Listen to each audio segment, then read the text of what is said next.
What is up, everybody? JT Sports here, back at you guys with another episode of the JT Sports Podcast. And on this episode, I am joined by a special guest today, joined by my guy Luke G's Field Review. What's going on, Luke G? Hey man, listen, I'm happy to be here. Talk some football. Hopefully talk Lions in depth. This is what I'm here to do. So this is a good thing, man. And I've been rocking with you for a while. I remember said one of your first videos, and you was going in. I was like, okay, one, he way too hype, but two, damn, he ain't lying. He ain't wrong. Matt Patricia. Yeah, I'm like, he ain't wrong. Let's tell the truth and shame the devil these days, is what I say. Hey, you already know what they was like when you tell the truth. He needed more time though back then. That's what they was going with. Oh yeah, I know. I mean, it was a bad narrative, and I tried to have people stop thinking that, but it didn't work. They gonna believe what they gonna believe, and I see that some things is hard to die. I see some old tricks returning recently, but it's okay. Now, you guys make sure that you guys check out my guy Luke G's Field Review. This is somebody who talks Detroit Lions. He has a lot of live streams. Luke G, informing the people where they can find you at before we begin. That's at Luke G's Field Review on YouTube. Talk all things Detroit Lions. Do a lot of live streams where you are actually a part of the show. I allow you to join me. Feel free to tell me you disagree with me or you don't like my viewpoint or something like that. I'm cool with it. And it's basically me just trying to create a platform that allows for you to think outside the box. Every opinion is not going to be shared, but it should be something that you can use as a tool to say, let me think about this from a different perspective. Mm-hmm. Definitely. So, I mean, we was talking about needing more time with Matt Patricia, and it's funny because a month ago, I had this segment written down titled "The Lions Are Going Nowhere with Dan Campbell," and I kept on pushing back when I was going to record it because I was waiting for you guys you get what I'm saying, to start winning, because I was like, I know these boys just ain't going to. I know for a fact Detroit is not going to win less than 6 games, dog. Like, I just kept telling myself, I was like, bro, they're going to get it together eventually. And then you guys kept losing. You get Dan Campbell crying at the podium again. And I'm like, okay, bro, I'm starting to see the same patterns over and over again. Enough with the tears. Let's get some wins going. You guys traded away TJ Hawkinson. And you guys know I ain't think that was a good move trading him inside the division. But, I mean, ever since you traded him, you've been winning some games, and you guys upset the New York Giants 31-18. And you ain't just beat them, you beat them pretty soundly. You really got the ground and pound going. And I know you're a big fan of what that offense is doing right now, Luke G, because one thing about you, Luke G, you love running the football, and you love the fact that that run game is getting going at the right time of the year, too. So, I mean, let's talk about this win against the New York Giants, man. I know you definitely have to be pretty impressed with what you saw from the Lions. You know what? I'm impressed at the fact that they were able to keep their foot on the gas. But I don't think that this game was an upset. I think that the Giants are a fraudulent 7-2 team. I think that the Giants are a team that somehow has scaved out a few wins and people bought into it. And the reality is there was a one-trick pony, and if you look at the games that they lost, you often saw that those games were losses when they shut down the one trick, which was the run game. And so I was proud to see the Detroit Lions step up big time and say, you know what, you're not running this ball down our throat. I was happy to see certain players step up who are second-year players that really made a difference and changed the way that they went. So I don't see it as an upset, but am I excited to see that they kept their foot on the gas? Yes. Am I excited to see that they got a win? Yes. Do I think they should have way more wins than 4? Absolutely. Did we drop some games that should have been wins? Yes. But this team is a team that, in my opinion, just needed to make a few tweaks here and there. And one of the biggest issues with us was, 1, injuries, and 2, there was a lack of cohesiveness amongst the defense that was missing. That was the problem that was missing. And so I gave a lot of pushback on the Dan Campbell talk, because the crying at the podium didn't bother me. I mean, that's passion, right? Nobody said anything when when John Madden cried at the podium, and nobody said anything when Andy Reid cried at the podium, and nobody said anything when any other good coach cried at the podium. But because it's this guy who's on the Lions, we all had issues. The Lions is a team that right now is still one of the youngest, but what I saw was a team that just still had fight in them, a team that still never gave up, and beating the Giants, to me, not just beating them, but beating them in a sound way, dominating them like that, where they just control the line of scrimmage like that, where they control the run. And yes, I love the run because that's the Lions' history. When we won games, we went to the NFC Championship with a quarterback named Eric Kramer. Nobody talks about him because he wasn't nobody to talk about. We ran the ball and had a defense. And I think when you look at most winning teams in the league, they're running the ball and having a defense, especially in the months of November to February. Yeah, when you look at the Giants, I agree with everything you say, but one thing, calling them a fraudulent team, this is definitely a team that is well coached. This is a team that nobody expected to have 7 wins. As a matter of fact, this was a team that many people expected to be having the number 1 overall pick. And the fact that they have 7 wins right now with the roster that they had is definitely a testament to the coaching. And yeah, they are a run-trick pony, and I'm glad they're a one-trick pony because I got Saquon on my fantasy team. Just wasn't happy to see the Lions shut them down. And, I was really impressed with Detroit because even though the Giants aren't a super talented team, they have really good scheme.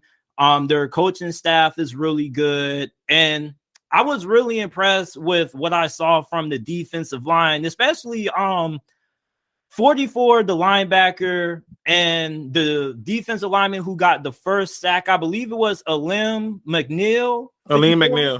Yeah, bro. Like he was terrorizing that whoever that left guard was, Shane LeMay. I think that was his first game back in some time returning from injury. Yeah, he was getting work, dog. He was working them. Yeah, I had a mixed bag when it came to 44, and I'm gonna tell you why. I felt that if you watch that game and you watched it closely, when he was in the game, they were able to really run the ball. Right. And they were able to also move the ball with the running backs in with the tight ends. Right. And I remember in my Discord saying to people, hey, I can't believe I'm saying this, but we got to pull Malcolm Rodriguez out. He's not a run defender at this point, and he's not doing anything in the pass game. So at this point, it's becoming a liability. And so they finally started to go more towards Derek Barnes. And that's where you start to see a lot of the runs getting shut down, because now you had a guy scraping behind Alex Anzalone who was looking to stop the run. And that's what he do. He's a run stopper. He's very similar in a lot of ways to like Stephen Tulloch and stuff, right? But, Rodriguez to me had a game. Like I wasn't nothing to write home about. Aleem McNeil was in Super Saiyan mode, and he just seemed to have worked the hell out of it. And while people praise Aiden Hutchinson for having an interception, which I'm cool with that, I love that. The real problem is it's a game changer when pressure comes up the middle of the pocket for a quarterback. That's where it gets different. That's where it gets hectic. And to me, that single play from him was the biggest boost you could have seen from that game. And so happy to see him out there. Was happy to see Enrod, aka Malcolm Rodriguez, get pulled because it just wasn't clicking at that point in time. This was not his game. And then when they put him back in because we had injuries, you saw clearly that they went right after him, right? And so I'm excited to see that the defense though showed grit, the thing that the coach has been pushing, which is show grit, show pride, and make something happen. And on all 3 phases, you saw a little bit of that happening: special teams, defense, and offense. Now, I want to get a little bit more of your thoughts on the offense because we talked a lot of defense. Defensively, you guys were really good. Offensively, you guys didn't really do anything special. That's not a knock on you guys, but you guys ran the football. Jamaal Williams has become the running back 1 on this team. myself and many other people in the fantasy football community, Luke G, are extremely pissed that DeAndre Swift can't stay healthy. Because, I mean, if he would have stayed healthy, I mean, yeah, Jamaal Williams probably would have had a pretty big bulk load. But, I mean, wouldn't it be fair to say that it would be a little bit more 50-50? Like, why is it that Jamaal Williams just has this big – why do the Lions love Jamaal Williams, as a matter of fact, bro? Like, this is probably the most liked player on the team, according when you listen to how coaches and teammates talk about him. Well, he's one of the leaders, and so he's one of the leaders who's consistent, at least in doing what it is that he do. And one of the things that people get confused about it is this: DeAndre Swift being hurt is something that I think is. I kind of got a theory on that, but I don't want to give theories in this particular show. But I want to say it like this: when I look at when I look at DeAndre Swift, even a hurt DeAndre Swift has more impact than Jamaal Williams. And when you look at Jamaal Williams, a lot of the things with Jamaal Williams is he's getting all these touchdowns, but it's because we got down to the goal line, right? And he's helping with that. Don't get me wrong. He's definitely helping with that. But a lot of those plays are coming from receivers, tight ends, or it used to be tight ends, receivers and running backs at the backfield and running it. And it's not just him. He's giving us the short yardage, and he's the short yardage power back. And so he's been put in his element, which is giving him all these touchdowns. But if you look at his games and stuff, I don't think he had a game this season where it's been 100 yards, right? Like, I don't think there's been one game he's had where it's been 100 yards. And I'm not saying that that's a bad thing, right? But I think when you look at him, Seattle. Was Seattle one of the games he had 100 yards? Because I can't remember. Yeah, 19 carries, 108 yards, 2 touchdowns. 48-45. Yeah, 48-45. Okay. So you figure, okay, so here's a guy who is slow killing them, like he's slow burning them, right? But even when you go back to last year, I remember last year when Swift came in, he was healthy. They still started Jamaal because he's consistently healthy and available, and they don't want to mess up rhythm. And plus, I think that, you know, in the case of Swift ability comes in the form of him just being this do-all threat. If you get him out the backfield, he get a chance to make a cut. He can be that guy. And it's frustrating when you see that he's not healthy. It's frustrating when you see he's not making those big plays. But this is the same history of a Barry Sanders. And I know somebody's going to say, you're comparing him to Barry Sanders? No, I'm giving you an example that Barry Sanders was the king of negative yards until it wasn't, right? And that's how Swift is. Swift is a big play guy. And so a lot of times when you're a big play guy, you have a few negatives and you got to make it happen. But for the most part, you're talking about a guy who's having a lot of career things happen this season. And it's because they've consistently kept the ball on the ground. And that's what I think we needed to do for years. Just keep the ball on the ground and run the ball. And when you look at this game, you know, the offensive line did a really good job against a really good defensive line. Probably one of the most underrated defensive lines in the NFL. You know, like a lot of people, when they look at the New York Giants, they just be like, oh, they got a bunch of nobodies. I mean, just because you don't know about Leonard Williams or Dexter Lawrence doesn't mean they're a nobody. You get what I'm saying? Like, the New York Giants got a really good defensive line, and you guys really just kind of just pushed them around. But let's segue to this. The Detroit Lions are now 4-6. You're on the 3-game win streak. Will the Lions make a late season playoff push, Luke G? Because this schedule doesn't look too tough outside of this Buffalo game. Okay, yeah, probably not all that confident in that one, but you got Jacksonville. Minnesota is a divisional foe, so you always got a chance in those games. You play the Jets, Panthers, Bears, Packers to end the season. I think that there definitely is a chance of Detroit being able to be in that conversation, at least for that last remaining playoff spot. But you let me know, you watch this team way more than I do. Well, I think they have a chance for it, right? Because you figure, okay, Jacksonville should be a game that they compete in and really have a high chance of winning. The Panthers should be a game they compete in and have a high chance of winning. The Jets should be a game that they should compete in and have. So that's 3 right there. That's 7, right? So right there, that's 7. And then you get to play the Bears again. And Panthers. And what I'm saying, you get the Panthers, the Jets, and Jacksonville. So that's 3. That brings your total to 7. And so you figure now you get the Bears. Well, now at this point, you get to play the Bears. If you can sweep the Bears, and I believe that you can, right? I don't think the Bears is nobody to be scared about because I think life lessons were learned. The quarterback want to run around crazy, cool. I think we'll make adjustments to that. And so I think we'll be better for that. But that game is where? At home. And if you already come out, let's say you lose to Buffalo, but you managed to beat Jacksonville, you managed to beat those 3 games, and now you're sitting up there at 7 with 2 games left. Now you got a crowd that's going to be in rare form at home for a Chicago game. And so I can see you beating and sweeping them. That's go 8 right there. And so, but then here's the scary part. What if the Lions mess around and upset? Because this would be an upset. They upset the Bills. Right? If that happens, now you still have 1, 2, 3 possible games plus one that you upset. That still puts you at 8 with a chance for you to control your own destiny going into Green Bay on the road. So can they still get in? Yes. Do they still need a little bit of help here and there? Yes. Do they need some other teams to lose? Sure. But if you just focus on what your destiny is, show up and show out, you good. And to me, that's what the Lions should do. So I can see them making a push for it. The question becomes, is enough going to happen with the other teams for us to win tiebreakers and things like that?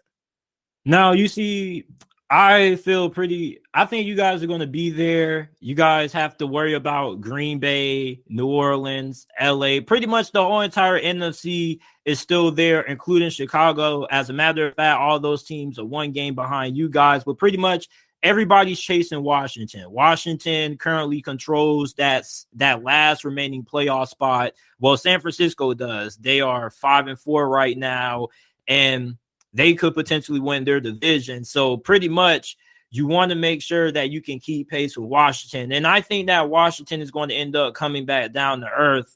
They got Taylor Heineke. I think he's playing pretty good, but I do think that, they could lose to the Falcons, the Giants, pretty much, bro. Like for the Commanders, all the teams that they need to lose so they can hold on to that last remaining playoff spot, they all pretty much play coming up in the NFC. So I think for you guys, I really want to see more consistency. I think that's probably the key for you guys. Like when I watch Detroit play, 1 week the defense will play good, but the offense will suck. Then the next week the offense will score a hella points, but it's like, where's the defense? So why has Detroit been so inconsistent versus not? Well, why was Detroit so inconsistent before this 3-game winning streak compared to now? What's changed? What's changed is the right combination of players playing next to each other, right? And so I think the swapping players in and out to get a combination of players who are working in chemistry and in sync makes a huge difference. But the biggest thing that changed is the pressure has been put on the defense to start making plays. That defense was dead last and on pace to have an historical season, worse than what they already given before. The Lions still had one of the worst seasons statistically in terms of points being given up in NFL history, and they were on pace to crushing that number.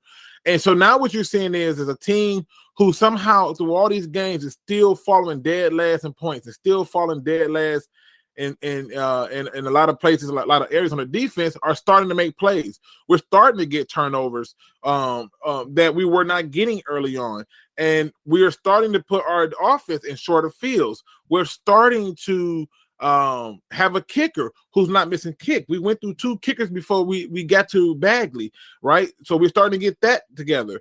We're starting to not beat ourselves. And so when these little nuances change, when the youth movement is happening and these nuances change, you're seeing a different team. You're seeing a team who's not performing differently.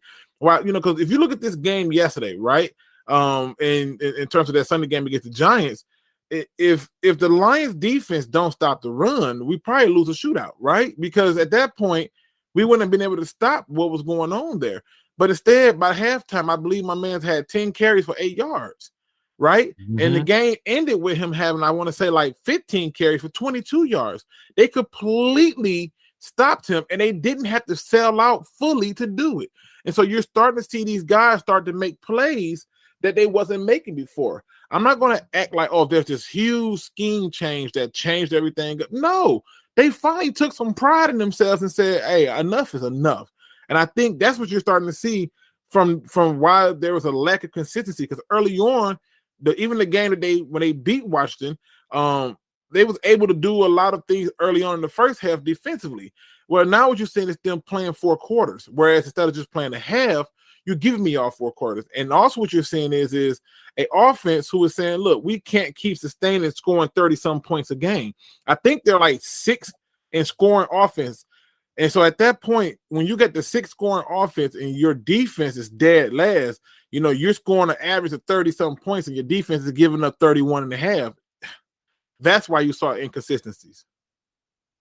Most def. And as we have to mention again, Washington, 49ers, those are the 2 teams right now to keep eyes on. And then you have Atlanta, Detroit, and you have the Rams and the Saints behind them. So for Detroit, we look at their schedule that remains after Buffalo, and we all look at it and we say, this is pretty winnable. However, the Lions aren't that team yet that we could just look at and say, oh, yeah, this is a win. You get what I'm saying? We really can't do that with any team, but certain teams, we can look at certain games and have a certain amount of confidence that they can get it done. You look at Detroit, what does Detroit have to do to avoid having these late season upsets that could end up slowing down their momentum of trying to make it to a playoff push? Get players back healthy. Right now, we're getting closer to getting a receiver back. We got DJ Chalk back this past week. We got Romeo Core back, who's been out for majority of the season and most of all last year. So you getting players back healthy so you can keep depth and keep rotational guys in there is huge. And so that's the first thing they're gonna have to do. We got to stay healthy. Going into this game right now, you're gonna be without Jeff Okudah, right? So and is that a huge loss? Well, yeah. Yeah. Oh, I'm not even gonna hold you, man. Like we was crapping on Jeff Okudah, bro. But I give praise where praise is due. But have I seen enough in him through this season to say that he was worth being took 3rd overall? Absolutely not. I still stand by my view that he's not worth a top 10 pick. However, I think what people don't want to come to the conclusion of is he's a safety. And when you watch him, he's performing right now, and I'm happy about it. But you have games, and it's been more than one, but you have games where he's been just torched. Like the receiver just cooked him. There was nothing to be said about it. But what I'm saying is that lack of health does derail a lot of things. And so you got to stay healthy, and you got to get healthy and stay consistent at the right time. And that's what happens. I mean, it's the same thing that happened with the Bengals when they went on their run. They got to get more and more healthy at the right time, and they was able to run that ball.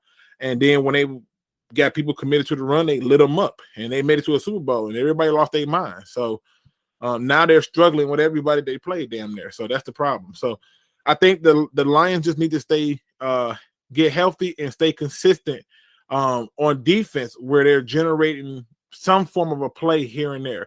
In the past, we were not getting that. We weren't even getting a here and there play. We weren't even getting it there or here play. It was just we're out there, and that's just not good enough. So if they're going to do this, they need to continue to build upon the defensive pride. And you talk about getting healthy. You got Jameson Williams. A lot of Lions fans are excited about him returning to play. He hasn't played football in a year since that ACL injury that he suffered in the semifinals last year. Recently saw a report came out that says that he's about to start practicing with Detroit, and eventually he's a couple of weeks removed from coming back. So I also have Jameson Williams stashed on all of my fantasy teams. So it's like, when are you guys going to unleash this monster that reportedly runs like a 4.19 or 4.2 something? 4.19 is a bunch of BS. No. Okay, we're going to just toss that out the window. And 4.2, he might be the 4.2, but before, that's before the ACL injury. So, he's probably more around 4.3, 4.4, but I don't really care about 40 times because it don't matter to me. I'm going to say something that's going to be unpopular from my Lions fan base and from many people listening to your show, but I don't think they should play him at all, because at this point, he has not been there, right? And he has not had a factor or a role on this team at this point. And I know people are going to say, well, let's get him some reps and all that stuff, but look at what's happening right now. The Lions are at least consistent enough to say we want to run the ball and stay to it and short pass it. And I assume this, and I could be wrong in this assumption. And I know the whole saying about people make ass of themselves when they assume, but I just look at it and I say, why change it up at this point if you don't need them? Just save them, have them ready for the next year. Now, if you make it to the playoffs, at that point, play them, right? If you know you got a chance to make the playoffs and you need them for that game against the Packers, play them, right? But in all honesty, we should probably continue to run the ball on most of the teams we're going to play. We should, the Buffalo Bills, they're going to try to run the ball down our throat, right? And to set up their pass. And so at that point, I don't really know if he comes in to help much as it would be if we can get more play from our running backs. And you talk about Jacksonville. Jacksonville is going to try to do a little bit of both. They're going to try to balance it out, but I would rather run the ball down their throat. And having a guy like Jameson out there, I feel like forces our quarterback, who I'm not so high on, into trying to force the ball to him. And I don't want to see that. But from what I'm hearing, he should be back somewhere between the Jacksonville and Minnesota game. But again, keep in mind, you're talking about December 4th, December 11th, somewhere in that area. I think that Jameson Williams, you play him because that speed just makes him an elite deep threat. Every offense can use an elite deep threat. And I think the fact that you guys put so much emphasis on running the football, you got to account for that speed over the top. So that's also something that defenses have no choice but to account for. Even with him coming from that ACL injury, I'm pretty sure nobody wants to be like, you know what? You're going to go out there, you're going to guard Jameson Williams 101, and we're going to let you be the cornerback to show us just how effective and how good he looks coming off that injury. Like, I think Detroit definitely is going to work him in, similar to how the Chiefs are working in Kadarius Toney and how the Bears are working in Chase Claypool. You're going to do it bit by bit. But I definitely think the first part to easing him into things is to just put him out there and try to see if you can get the play action passing game going. Because the thing is, bro, like, people are going to count for that speed, and you definitely can use that to attack the field if you use it the right way. The thing is, you don't want your quarterback forcing him the football, but at the same time, you do have a veteran quarterback in Jared Goff. So, when you have a vet, you would trust them not to try to be that aggressive and to take the calculated risk. I'll put it this way. Do you trust that Jared Goff can get him the ball on a rope if he burns the hell out of a cornerback and a safety? Do you think he can get that ball ahead of him so he can go run underneath and go get it? Most def. Okay. I saw it wasn't Jared Goff throwing the Brandon. Wasn't he throwing the Brandon Cooks? Well, okay. I'm saying, so if you believe that, right? Now the next question becomes this, right? Who has been our speedy deep threat now on the Lions, and they're now winning, and they're winning in games convincingly, right? So look at the Packers game, and I know people get mad when I say this, but it's the truth. The Lions dominated the Packers, right? You're talking about a team that you cannot say won not a single phase of that game. They didn't win on special teams. They didn't win on offense. They didn't win on defense. They got totally dominated. And you go to a game like the Bears, where the Bears really, they didn't dominate the Bears. That was a game about grit, showing that, hey, there's so much dog left in me that you're going to have to really make sure that I'm down for the count. And they came back. So kudos to them. They didn't dominate that game. But then you come right back, and here's a game against the Giants, a team that they dominated, right? Completely dominated. They dominated them on special teams. They dominated them on offense, and they dominated them on defense. And so now you're saying, hey, bring this receiver back, when right now everybody knows the ball is going to St. Brown, and they can't do nothing about it. So that's the thing, though. That's the thing. I just don't want to mess that chemistry up. That's all I'm saying. I don't want to mess that up.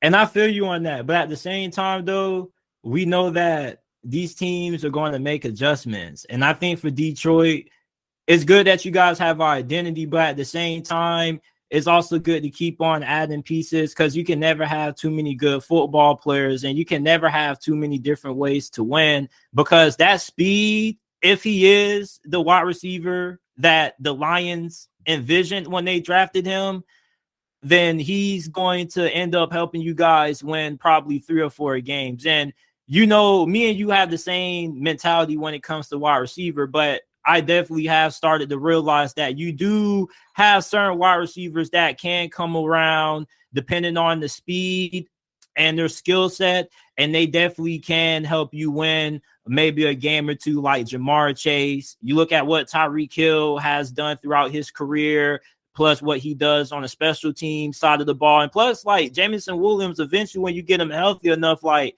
you will want him to return punts or kickoffs, mainly punts because of that speed. So, I mean, like, I just think with Jameson Williams coming back, he just gives the Detroit Lions another additional way to win when they figure out how to do it. You feel me? But I trust the coaching staff. I don't know how much you trust this coaching staff right now, but I mean, you guys are on the 3-game win streak. And from what a lot of people talk about when it comes to your head coach, Dan Campbell, he knows offense. This guy is an offensive mastermind. Sean Payton was talking about him on the Herd like last week. Like, you got a really sharp offensive minded coach, and I didn't even really know it like that. So I mean, but we can't trust Sean Payton though, because Sean Payton's got to have a little biases, right? That's his protege. So so we got to still take that with a grain of salt, and I'm cool with taking that with a grain of salt.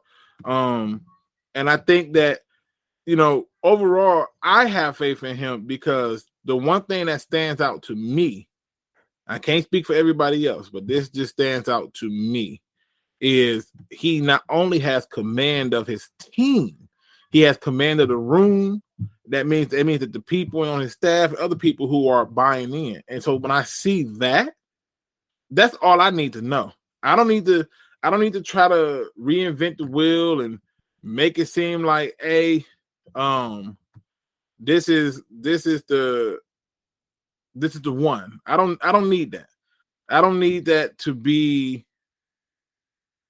the measuring stick, if that makes sense. What I need is for a team to show up and perform at a level that is high. So do I trust Dan Campbell and his play calling and his offensive mind? I can care less, because right now what I know is this. Even if he didn't know football, he knew enough to get a person motivated to just do something on the football field. And I can respect that. If you're okay, so even though you're against it, okay, how about this? We know Jameson Williams is going to play and you guys are going to try to work him in. So how do you expect Detroit to work him in? Or if you were Dan Campbell, how would you work him into the offense? For Jameson Williams, as a decoy, I would give him a lot of short routes so he can learn how to run between the defense. And then after that, once see what he do, and if he's hot, I'll ride him. But if he's not, I'm going to test you once. I might open the game up, throw the ball deep. You know what I mean? This is what they used to do when we had Calvin Johnson. They would open the game up and tell Stafford throw the ball deep, and Calvin would go get it, right? Like, and so sometimes you got to do little things that throw people off, right? That kind of put them in an uncomfortable or uncompromising position where it's like, dang, I can't quite do this, but we did that. And so to me, I think that's all you're really asking them to do. You're really just asking them to say, hey, show up and show out, and that's it. And to me, that's all I can ask for. Now, the last thing that we got to talk about, you guys are playing the Buffalo Bills on Thanksgiving. You guys play on Thanksgiving every single year. Mm-hmm. And when you look at this game, Buffalo most definitely is one of the best teams in the NFL. However, they do have moments where they beat themselves, and they do have moments where they can play down the competition. A good example, last year they had like a surprising loss to Jacksonville. And even this season, there's games where Josh Allen can get hell of reckless, or Buffalo can get hell of over-relying on Josh Allen, and he could kind of cost them some games. So, I mean, for many people watching this, what's the path to the upset for the Detroit Lions? Because, I mean, it's easy to say that the Lions aren't going to win, but it's even harder for somebody to come up with ways that the Lions can win this game. So what are some things that you think that the Lions can do to find a way to pull off this upset on Thanksgiving? The first thing is create the mismatch where it's running back to linebacker. I think if you can get DeAndre Swift working in space, whether it's screen or route running, get him working in space. You can't do that with Jamaal Williams as much because we've already seen that they are not as quick and shifty to get around. But on top of that, you have to be able to get them off balance and off tilter. That D line is going to do it. So our offensive line has to hold up in the run game. It has to maintain discipline and make sure that they're playing disciplined football. I think on the other hand, in terms of how would I go about attacking this game, honestly, it's running the ball because I want to keep them off the field as much as possible. But you got to score in scoring opportunities. So if you get turnovers, you need to score on turnovers. We had a few turnovers in the game the other day. We didn't score on all of those. We need to have points on all those turnovers. And on the defensive side of the ball, you have to remain 100% disciplined and shutting down Singletary. Because everybody goes, well, what about the receivers? And what about Stephon Diggs? And what about this? And he can run, and he's a running quarterback. Yeah, Josh Allen's not really looking to run. And so if you maintain gap assignment, if you maintain discipline when it comes to slowing they running back down, Josh Allen will get the big head and start trying to force passes in there. And that's where you got to add your secondary to make plays. You're going to have to be a little bit more savvy in how to set them up. Because at this point, I don't think I'm going to ask our defense to ever stop somebody per se, but I need you to slow them down. And if they can do that, I think the Lions can win. You shorten the game up, you put points up quick, which forces them to go into panic mode, as you saw recently where they had to come back at the last minute and get the touchdown. Put them in that panic mode. And if you do that, I think you can win the game. Now, the Bills have a lot of players on the injury report. Now, some key guys who are questionable. Josh Allen has an elbow injury. He has a right elbow injury. It's uncertain if he's going to take place or play in this Week 12 game. And then you have Tre'Davious White, who recently got activated off injury reserve. He could play in this game, but it's uncertain that he will or unlikely that he will. So for Buffalo, like, Josh Allen is banged up. And what you said, I definitely agree with. A lot of people have said that the Bills overly rely on Josh Allen.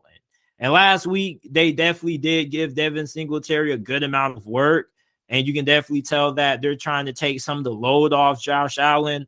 So if Detroit goes in and they have a good time shutting down the run, like how they did against the New York Giants, the secondary, now they're going to have to be able to do their job against these wide receivers, Gabe Davis, Stephon Diggs, the tight ends. What do you have the faith in the secondary being able to get the job done, or do you think it's going to be more of a collective effort of the pass rush being there, helping out that secondary as well? I think it starts with that front seven, right? Because if you're not able to put pressure on a quarterback, you got a problem. Right, I don't care who it is. Right, I can let JT sit back there in the pocket and survey the field. I'm pretty sure you can deliver a ball to somebody accurately, right? And so at that point, if you're not getting pressure or maintaining gap assignment to where he doesn't have running lanes, it's going to be a long day. And the linebackers need to make sure that they're covering their areas and maintaining their guys that they're going to be covering so that they're not allowing for him to get going with goddamn people like Dawson and stuff, like Dawson Knox and stuff. They'll need him to get going. They don't need for him to run back to get going, because once he started hitting you up short, now he can go deep. And what you really want him to do is you want to force him to keep everything short and in front of you. So I expect to see some zone play more than we played this past game. I think the last game we played a lot of man, but this game, I think we should be playing some zone and keeping stuff in front of us and letting it come to us. Now, like I said, Okudah being out is going to definitely hurt. However, I think that this is going to be a game where we start to find it, and it's really going to come down to two players. You need two players to really step up for you. The player number one is your second overall pick in Aiden Hutchinson, and player number two is whoever the hell is playing linebacker. because they are going to be put to the test early on by running backs and tight ends. And I think that's where it's going to come down to, that front seven.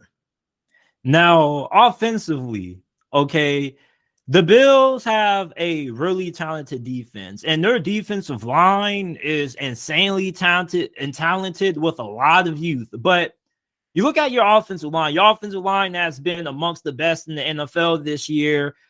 How do you think you guys are going to hold up in the trenches with, some health concerns about, the availability of Frank Ragnow, Jonah Jackson, both of those guys on the offensive line, the list that's questionable. Frank Ragnow has a foot injury, and Jonah Jackson has illness. No, they'll play. I have no doubt that those guys will play. And, those guys are going to play. You know why? It's a Thanksgiving game, right?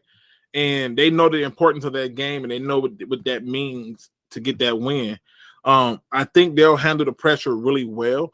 Because to me, when I watch the Bills lately, it doesn't seem like their D line is doing as much against decent offensive line. Not good, decent offensive line. It don't seem like they're doing as much. And they start to create these damn blitz packages that kind of confuse the linemen. But I think the Lions line will hold up well. And I think we wouldn't have no problem with it. This is one of them games where if you allow their D line to win the line of scrimmage, then it's going to be a long day. But I don't see that happening.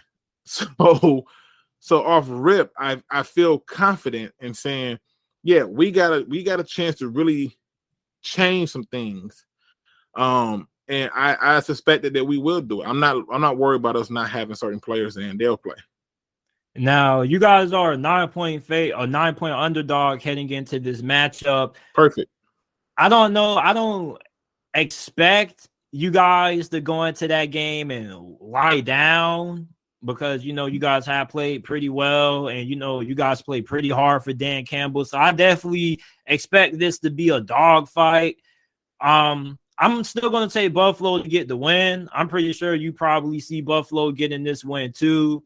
But, I definitely feel like for the Lions, you want to see this team hang around. You want to see them compete. And I definitely think they should be more than capable of being able to do that. And if Buffalo allows Detroit to hang around in this game in the fourth quarter and Buffalo gets in the habit of playing around with their food, I definitely think that Detroit is more than capable of being able to get the win done because I'm the kind of person that if I'm playing the Lions, I want to blow them out. I don't want to be going into a one-possession game with them in the fourth quarter.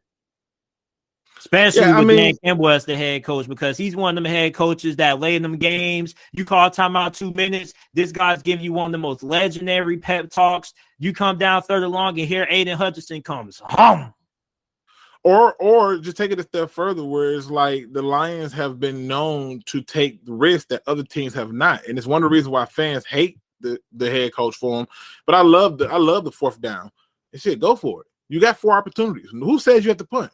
Now, if you're pinting by your red zone, cool. But when a lot of times when he's going for it for fourth down, he's not on our side of the field. So, go for it, right? Like I know let's try to punt and pin him on the inside. That's nice if you can do it, but it's still the same possession. So just go for it. You know what I mean? So I'm okay with it. I just think that for me, the Lions need to not get caught up in the fact that this is a Thanksgiving game, but this is a game about respect, because I think it's been some disrespect going on, especially given the fact that we loaned our stadium so they can play a game. And they post a video. We're gonna leave our plaque right here because we'll be back home to take care of things on Thursday. Oh, we talking slick. So we talking slick. Okay. So since that's the case, yeah, I'm on that Gatorade commercial or was it Under Armour? We must protect our house stuff, right? You wanna come in and talk slick. Even if you walk up out of here, you're gonna walk up out of here bloody and beat, right? Like you may win the battle, but we will win the war because you're going to lose somebody. And when you watch the games that the Lions have had over recent time, they have been knocking players out. I mean, go to the Packers game. They knocked a lot of people out. And then you go to the game against the Giants. They were knocking people out in that game, right? The one dude on the Giants offense that was killing y'all that nobody could stop. That's the one person on the Giants offense y'all couldn't stop was Wan'Dale Robinson until y'all took him out the game. like I said, you're gonna show up to the party, but just know that you're gonna leave out with a bloody nose too. So it's not, so to me, they need to just learn how to protect their house and get ready for the game and just come into it and say, look, they already been disrespectful. This is about pride. Let's show them what we are. Yeah, and about Dan Campbell, like that's why I was so hesitant earlier. I said about making that video, the Lions aren't going nowhere, because like despite losing, I was listening to the post-game press conferences from the players. Like everybody still had like hella belief in Dan Campbell despite what the record shows. So I mean, like you talk about going to war, the Lions definitely are a team that is more than ready to go to war with you, and especially when you got the coach that's talking about biting kneecaps. Like for Buffalo, yeah, but that don't mean that. Those are metaphors that I think people focus on too much. The whole kneecap biting on those are metaphors. That's, in other words, it's basically saying like okay, for example, Mike Tyson has a famous quote that everyone has a plan until you punch him in the mouth, right? Like that's just a famous quote to let you know it's all sound good. Everything is cool until everything is not going the way you want to, and how you respond in adversity determines your character. How you decide to rise up when everybody is doubting you and everyone is challenging you to be something that you were not. You wasn't here for this history. Many of the players on the Lions wasn't here for the history of being a losing team. They don't know about that history. They never experienced that.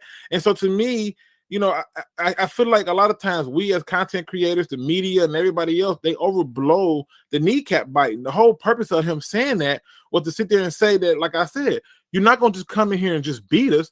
You're going to earn it. And right now, the only game where you can say that they didn't really show up in was New England. They should have beat the Eagles.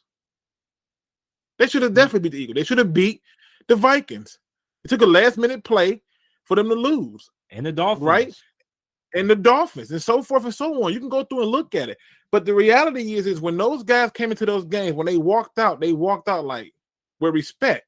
You remember, I don't know if you're on, I mean, I'm a little bit older, but I don't know if you remember a movie called The Karate Kid, when Daniel-san had that one leg up and he ran up and got kicked in the face. Afterwards, he gave him much respect, right? He, you know what I'm saying? Not because he won, because he understood. Okay, he was competitive. He was not just going to lay down to me. He showed up, and so to me, people overblow that stuff, right? The same way they overblow a lot of the other stuff, like playoffs. Are you kidding me? Don't talk to me about playoffs. Or when Dennis Green got mad and was like, they are who we thought they were, and we let him off the hook because he really wanted to use other words. People just overblow these quotes, and like the Herm Edwards, you play to win the game. And it's so many quotes you can get from the NFL where people want to make fun of it and joke about it, right? But if you ever listen to John Madden, the great John Madden, on any video, he would say the strangest stuff, boop, beep, brr, all this other stuff, and nobody talked about it. So I just think that when looking at Dan Campbell and his example, people need to calm the hell down. Is he coaching the team enough to get their attention? And the answer is yes. And I think that's really what I get from the body kneecap comments. Like I just really like how the team really embodies that metaphor in a sense. Like to me, that quote signifies a team that, like what you said, bro, you're not gonna come in here and you ain't gonna push us around. And that's why I have confidence in Detroit being able to keep this a competitive game. So when it comes to predictions, I'm going to take the Detroit Lions to lose, but I do think that they are going to cover. So give me the Bills outright. Give me the Lions to cover. What about you? Who's your prediction in this game? I think the Bills win this game, but I think it's closer than people think. I think it's much closer than people think. And I don't do point spreads and stuff like that because I'm not that big in gambling and stuff like that. But I think that the Lions have a chance to win this game. And no matter how small it may be, to some people, it's still a chance. Because nobody gave them a chance against the Giants, and they did it, a fraudulent team. Nobody gave them a chance against the Packers, and they completely dominated them. And I remember last year, nobody gave them a single chance against the Cardinals, and they just single-handedly disrupted the Cardinal spirit, and they haven't been right since then. So they have a chance, but I think the Bills sneak this one out because I just feel like them coming off of that game, although I will say it benefited us to come out and dominate the Giants like that. and make it look easy, even though it was not, that helps way more. But it's a short week, and that's the only reason why I'm picking the Bills. It's a short week. If we got to play the Bills the following week after Thanksgiving, I would pick the Lions to win against the Bills. But coming off of a Sunday game, you got a Monday, Tuesday, you know, and then Wednesday is your last day before you go into it. That's a little tough. Most def, everybody. We got Luke G on the pod. Once again, we appreciate you for coming on. You guys make sure to check out my guy Luke G's field review on YouTube. We will leave a link to his YouTube channel down in the comment section down below. And one more time, Luke G, let the people know where they can find you at and what you have planned for the channel coming up as we enter the final weeks of the year. Yeah, it's Luke G's field review, where we talk all things Detroit Lions sports. On my videos is linked to Discord, so if you want to come in and talk to us directly, I'll talk to you. It's at Phil G's on Instagram and at Phil G's on Twitter. So if you want to hit me up on there, I'm down for it. If you are on the opposing team and you want to come on and tell me why your team is better than mine, feel free to show us live. I'll be more than happy to debate you. But for the most part, I'm all about just talking ball. I'm not gonna talk politics. I'm not gonna talk religion. I'm not gonna talk about your girlfriend or your mother. Let's keep it strictly to football, and that's all I'm asking you to do when you come and rock with me. All right, everybody. We have Luke G on. Once again, we appreciate you for taking this time to come on and talk Detroit Lions football with us. Hey, man, look, thanks for having me. You know what I'm saying? Keep grinding. Keep, staying focused and everything like that. And this video couldn't be set up no better. You got the Lions blue going back there. Some people might argue that it's a Panthers blue. I'm calling it the Lions blue, that Honolulu blue, and we're going to put respect on that. And again, just, man, look, I'm loving what you're doing over there. I'm paying attention. And even especially when you upset the masses, keep putting pressure, man. Keep on applying that pressure. Hey, I had the Denver Broncos going 7-10 and the Raiders winning only 5 games. They called me crazy, though. Hey, you see what's going on right now, though. Hey, but well, I don't hear nobody. Luke G, how many people predicted the Denver Broncos to only win 7 games, bro? Like, this is one of the best predictions. You did too? I didn't. No, I didn't. I thought this is what I thought. I thought that they would have a decent season, but I also thought that I didn't feel like losing Russell Wilson was a huge loss, because I thought the history of the Seattle Seahawks was always behind the legs of a running back. When they went to the Super Bowl with Russell Wilson, it was on the legs of Marshawn Lynch, and without Russell Wilson, you had Hasselbeck, it was on Sean Alexander's legs. And so the moment they realized that, they were able to have success. And I think when you look at them now, they go out and get Kenneth Walker. It's no wonder that they lose those games where Kenneth Walker can't get going, because it is predicated on the success of the run game. So, that's a good prediction by you. And like I said, most of your critics and stuff going to disappear, because now they don't want to talk about it. They're going to change their YouTube handles and names and stuff, and that's cool. This is why I love critics. Critics always come out when they feel that they're right, and when they're wrong, you can hear a rat piss on coffin. Like, yeah. So it just is what it is. All right, Luke G, we appreciate you for coming on. And everybody, once again, make sure that you guys go ahead, check out my guy Luke G's field review. Link to his YouTube channel will be down in the comment section down below. And you guys, if you guys enjoyed this episode of the JT Sports Podcast, make sure that you guys go ahead, like, and subscribe to the channel. If you're listening to this on pod, make sure that you guys share this podcast episode with your friends, family, acquaintances. Leave a 5-star review on the JT Sports Podcast, and I will see you guys with another episode shortly.